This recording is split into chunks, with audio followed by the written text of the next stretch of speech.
Science has explained so much about our world, from atoms to galaxies to the structure of space itself. We can predict eclipses, we can split atoms, we can communicate instantly across the planet. And because of that, it feels like we understand reality, like we've figured it out, like we know what this is. But if you slow down and really look, something doesn't fully add up, because the deeper science goes, the less solid everything becomes. And at a certain point, it stops giving clear answers and starts raising deeper questions. Questions that don't feel finished. Questions that don't resolve easily. Questions that stay with you. So the question is, what if reality is not what we thought it was? What if everything you experience is only part of the picture? Let's start with something simple. Right now, you feel like you're seeing reality. You're looking at a screen. You can see shapes, colors, movement. It feels direct, immediate, real. But what you're actually seeing is not reality itself. It's a translation. Light enters your eyes. It gets converted into electrical signals. Your brain processes those signals. And what you experience is the result. So what you see is not reality as it is. It's reality as your brain interprets it. And this is not a small detail. This is everything. Because it means your entire experience of the world is constructed, not fake, not imagined, but built, generated, rendered through your nervous system. And once you really sit with that, something shifts. Because your whole life, you've trusted what you see. You've trusted that what's in front of you is real in the way it appears. But now, you start to realize you are not seeing reality directly. You are seeing a version of it, a model, a translation. And that leads to a deeper question. If what I see is a translation, then what is actually there? Let's make this more real. Imagine two people standing in the same place, same room, same moment. One of them feels completely calm, grounded, at ease. The other feels anxious, on edge, uncomfortable. Same environment, completely different experience. So what changed? Not reality, perception, interpretation, meaning. And this is where things start to shift. Because reality is not just what is out there, it's how it is experienced. And that experience is being shaped in real time. Now take that one step further. Think about how often your mood changes what you see. When you feel good, everything seems lighter, more open, more possible. When you feel stressed, the same world feels heavy, restricted, closed. The environment didn't change, but your experience of it did. So now we have to ask, where does reality end and interpretation begin? Because they are not as separate as we once thought. Now, let's zoom out. Your eyes can only detect a tiny fraction of what exists around you. There are entire layers of reality that you cannot see. Infrared, ultraviolet, radio waves, signals moving through space, right now, passing through you, completely unnoticed. So what you call reality is already incomplete, filtered, reduced. And if your vision is limited, what about everything else? Your hearing, your sense of touch, your perception of time. Everything you experience is processed, interpreted, constructed. So imagine this. Your entire experience of reality is like an interface. a simplified display, something designed to help you navigate, but not to show you everything. Like icons on a screen, you don't see the code underneath. You see what allows you to interact. And that raises a deeper possibility. What if reality is far more complex than what we perceive, and what we experience is just the surface layer? Now let's go deeper. Science once believed that matter was solid, that everything was made of tiny, indivisible pieces, like miniature building blocks. But when scientists looked closer, they didn't find solid structure. They found space. Atoms are mostly empty, and the particles inside them don't behave like solid objects. They behave like waves, patterns, fields, possibilities. Which means what feels solid is not actually solid. It only appears that way. And this is where things start to stretch, because your experience says one thing, but science says another. So now you have two realities, the one you feel and the one that actually exists underneath, and they don't match. So which one is real? Or are they both different layers of the same thing? And when you look closely enough, something else begins to appear. Patterns. Not random ones, but repeating ones. Across nature, across space, across life itself. From the spirals of galaxies, to the structure of hurricanes, to the way plants grow, the same forms begin to show up, again and again. And one of the most well-known patterns is something called the golden ratio, a proportion that appears in growth, in structure, in natural systems, not forced, but emerging. And this is where it becomes interesting, because even at deeper levels of reality, in wave patterns, in energy behavior, you begin to see organization, structure, not chaos. And across ancient traditions, this wasn't surprising, because they described reality as being patterned, ordered, mathematical in nature.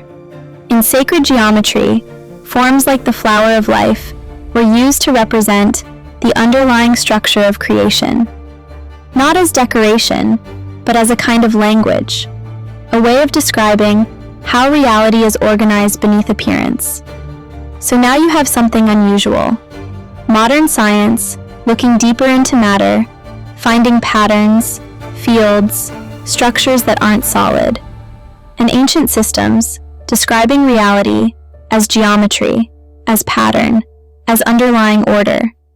Different approaches, different language, but pointing in a similar direction. That reality may not be random. It may be structured, patterned, and more interconnected than it first appears. Now let's go even deeper. At the quantum level, things become even less stable. Particles don't exist in fixed positions. They exist as probabilities, multiple possibilities at once, only becoming defined when they are measured or observed. And this is where things get strange, because observation seems to matter. Without observation, there is no single outcome, just potential, just possibility. So now we're faced with the question, what role does observation actually play? Because if something changes when it is observed, then observation is not passive. It's active. It's doing something. And this is known as the observer effect. In certain experiments, particles behave like waves until they are observed. Then they behave like particles, as if being seen changes how they exist. And this creates tension, because science can describe this. It can measure it, it can repeat it, but it cannot fully explain why it happens. And that's where we hit a boundary. Because up to this point, science has been incredibly powerful. But here, it starts to reach its limits. It can tell us what happens, but not always why. And this becomes even clearer when we look at consciousness. Science can map the brain. It can track electrical activity. It can show which areas activate when you think, when you feel, when you remember. But it cannot explain awareness itself, the experience of being, the fact that you are here, right now, aware. There is no complete explanation for that, and this is one of the deepest mysteries, because everything you experience happens within awareness. Without it, there is no experience, no world, no reality. So now we have something interesting. On one side, science tells us that reality is unstable, not solid, not fixed, influenced by observation. And on the other side, we have consciousness, the thing that observes, the thing that experiences. So the question naturally becomes, are these two connected? Because if observation affects reality, and consciousness is what observes, then consciousness may not be separate from reality. It may be involved in it. And this is where things shift, because now this is not abstract. This is personal. This is about you, your awareness, your experience, the way you move through the world. Think about your life. Think about the moments that changed you. Not because the world changed, but because you saw something differently. A shift in perspective can change everything. So maybe reality is not just something happening to you. Maybe it's something you are participating in. Not controlling, but influencing. Through attention, through perception, through awareness. And if that's true, then reality is not fixed. It's responsive. It moves with you. It reflects how you engage with it. And this is where ancient traditions start to make more sense. Because across cultures, we see the same ideas appear. In Vedic philosophy, there is Maya, the world of appearances. In Plato's teachings, people mistake shadows for reality. In Hermetic philosophy, we hear, all is mind. In Taoism, the visible world emerges from something unseen. Different language, same pattern. What you see is not the full story. And now, science is starting to move in the same direction. Not with certainty, but with questions, with uncertainty, with possibility. So maybe we've been looking at reality too simply. Maybe it's not just physical. Maybe it's not just mental. Maybe it's something that emerges between the two. An interaction, a relationship between observation and what is observed. So what is reality? Is it something fixed? Something solid? Something happening independently of you? Or is it something more like an experience emerging through awareness? Not fake, not imaginary, but not final. Something that becomes in real time. And if that's true, then you are not just inside reality. You are part of how it appears. Not separate, not in control of everything, but involved. And once you really sit with that, something shifts. Because now, you're not just reacting to life, you're participating in it. And that changes everything. So maybe science hasn't failed to explain reality.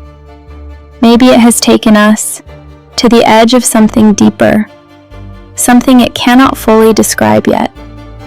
And maybe that's where you come in, because the final piece might not just be out there, it might be here, in awareness, in experience, in how you see. So maybe the real question isn't just, what is reality? But what role do you play in it?